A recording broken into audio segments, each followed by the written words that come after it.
Hey guys, welcome back to Homestead Her. I'm Rhonda, and today we're going to make a cheese ball. This cheese ball is a cheese ball I've been making forever. Excuse the noise in the back, I got some jars boiling because I'm always canning.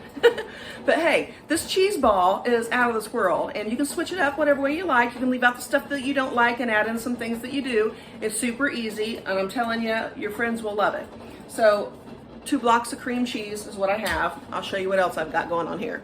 I'm going to use some seasoned salt, some cayenne pepper, some garlic powder, some parsley flakes, paprika, and onion powder. You can use regular garlic if you want to. You can use hot peppers if you want to. You can leave out the seasoned salt if you want to. You can just put onions in it and leave out the onion powder. It's up to you, but I thought I'd do it this way because everybody usually has this stuff on hand, so it's a lot easier. Then you're going to need, I use buttag. You can use whatever meat you want. You can use ham if you want. You can use pastrami. You can use whatever meat you want. Then 3 scallions. That's what you need. So let's get to it. Okay, we're gonna start off with these scallions. Make sure your stuff's washed, okay? I've already washed this stuff, but I'm gonna trim it a little bit now that it is washed. And what you wanna do is we're gonna use these greens. So I take it all the way down to the very end. I make sure that I get the most out of it that I can. I have a lot of greens on that one. I shouldn't probably pick that one, but okay. What you want to do is basically start slicing these up, little rounds. When you get to the bottom of the greens, the white part of the green here, woo, it's going everywhere. I'll show you what I do. I keep going until I get about, when it's pretty much full on green down here, like about there. I'll stop, okay? I'm gonna put all of this in my bowl.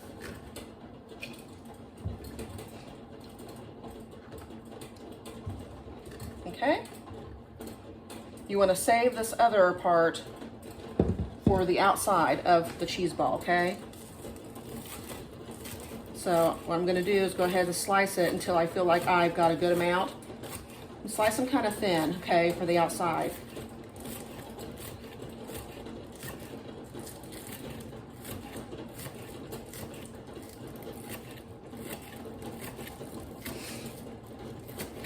I might have to get another one because that one scallion only had 1 tube coming off the end of it. So I really need to have more greens, I think, than that, but it's all right. I think I am gonna get one more. Let me wash it real quick and I'll be right back. Okay, flinging stuff everywhere and I'm trying to keep all my mess together. Okay, we're gonna cut this up. And again, put the white in your bowl, okay?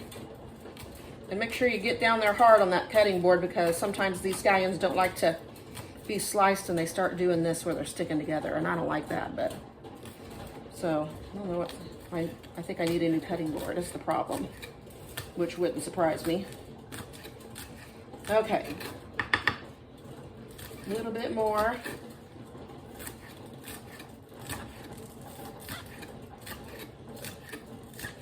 That's probably good. Okay, again, this stuff goes in the bowl.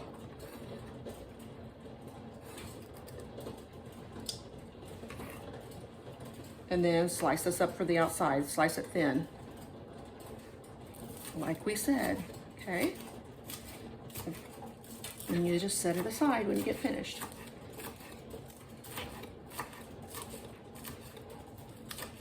What I usually do is get a saucer with a lip on it, so this stuff doesn't come flying out of it when I need it, but that's probably good. That's probably more than enough. I'm gonna take just a little bit and put it in there. Okay. All right, that's that. Now what we're gonna do is cut open this buttag. And you can use 1 package, okay? But I like to use 2 because that's just the way I am. But you could definitely get by with just the 1 package.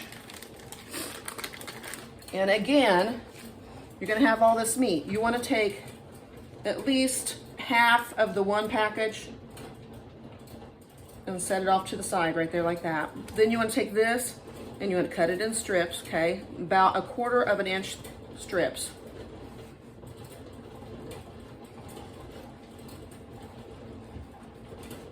Just keep cutting. I'm telling you, everybody loves this. Loves it. And my brother-in-law has even been trying to pass it off as his own recipe. I've been making this for years. I think I made this recipe up when I was like 18. So, sounds like my jars are about done in there. All right. You could actually cut all this at the same time if you wanted to. This other bunch here with it. But because I'm teaching you guys this recipe, I kind of just set it off to the side so you'd remember to do that. All right. Now, after you get it cut like this, you want to take it and kind of loosen it up, okay? Get it all so it gets separated, okay? Then you want to throw that in there. Throw it in the pot as well, in the bowl, all right?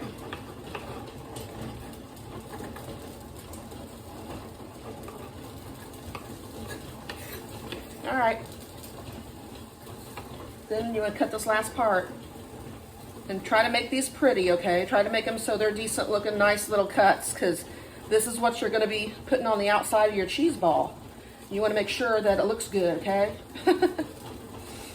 So I try to make sure I don't rip the meat any when I'm cutting or anything like that. Try to do a good job.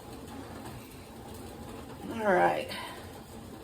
And I love having a round cutting board because you can just kind of turn it and keep going when it's ready to go the other direction, which makes it really nice. Okay. It's moving on me a little bit. Okay.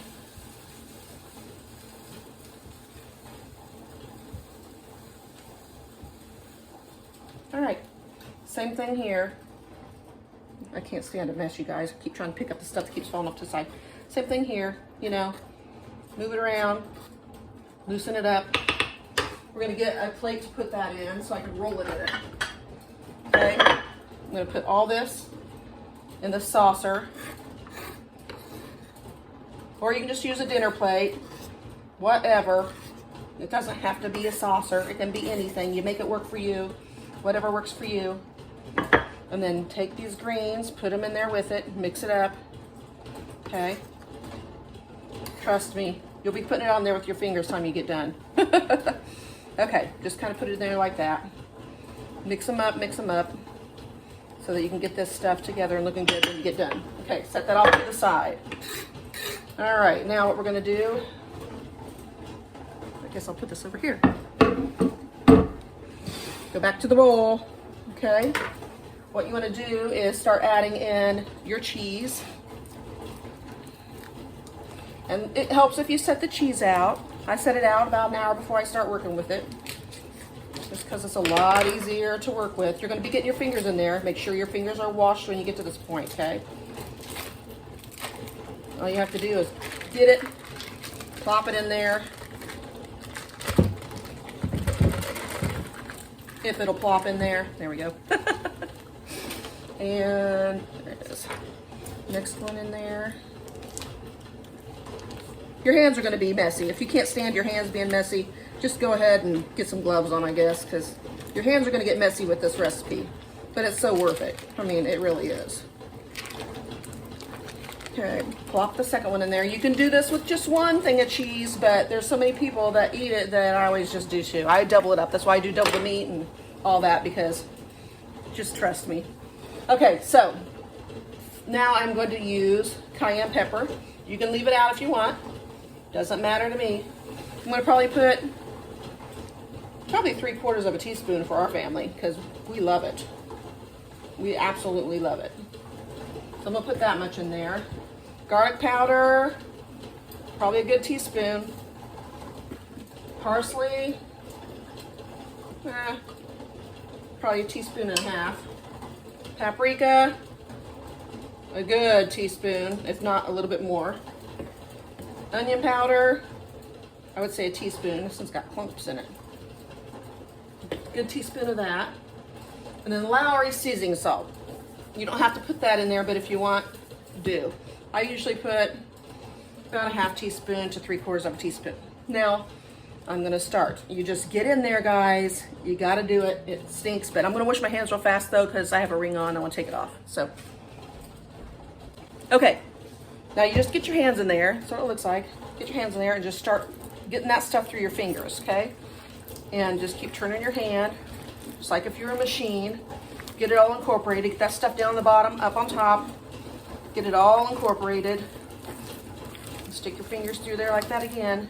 Run it through your fingers. That gets all those seasonings in there really good mixed up. And it really does help. Get down there far in the bottom, turn it over. Okay? That's all you gotta do. And I will say, when you get done getting this in a ball, stick it in the fridge. And if it could sit in there overnight, if you can do this the day before, it's wonderful. But I do it in the morning, and it's usually ready by noon. When I mean morning, I'm usually up by, well, I usually get up about 4 or 5 o'clock, but time to get around to doing this about 6. So it's sitting in there a good 6 hours before we ever eat it. And that's more than enough. So just get it all incorporated really good. There you go. That's all you need to do. Then you want to get your little plate moved over. You want to have a serving plate ready to put it on when you get done. And then you're going to take your hand in here and kind of scoop all this together. Get as much as you can all together, like this, and then scoop it out, okay? And then you want to put it in a ball, okay? Mush it together so it's in a ball. Easy to do. Then you want to take your plate, and you want to make this look pretty, guys. So what you want to do is take the top of it. Make sure I get the ball looking good on the bottom here, though. It doesn't have to be perfect. I'm telling you, they're going to eat it anyway. Take the top and kind of just put it in there, and then kind of roll it around like so. Then get the sides, kind of roll it around, okay? And then set it on your plate, just like that. Then you take all this extra stuff and you just kind of move your plate and stick it in there and make it look good. Stick it where you can, make it look good, stick the meat in, all these extra pieces of meat, just cram it in there, make sure it's all covered. If you need to use a little chopstick to help you out, do it, whatever. It doesn't really matter, it's gonna look good. That didn't get chopped up too good. It's gonna look good no matter what. I always try to make the meat and the green, you know, evenly placed for the most part if you can, but it does not matter. It does not matter at all. So just turn it, stick what you can in there, make it look good, and really, that's it. I mean, that's it. So what I'm gonna do at this point is clean up my mess, and then I'm gonna wipe off the edge of this, and we're good to go. All right, so basically I'm gonna take this and run it around the edge of the plate. And you can still stick stuff on there if you need to with the other hand, you know. Scoot it in. Scoot it in. If it's at the bottom, just scoot it in. Scoot it in. And if you want to, you could stick a scallion on the side of this for decoration or something like that. It doesn't matter. And that's that. Ta-da! That looks good, doesn't it?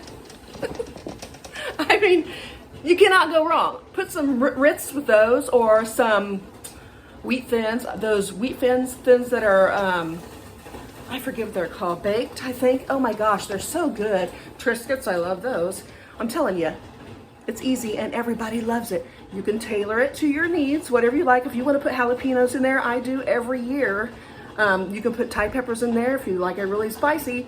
You can just bell peppers in there if you don't like it spicy at all. Leave the cayenne out. You can put red pepper flakes in there if you'd like. I mean, the sky's the limit. Whatever goes to your taste, you know, put it in there.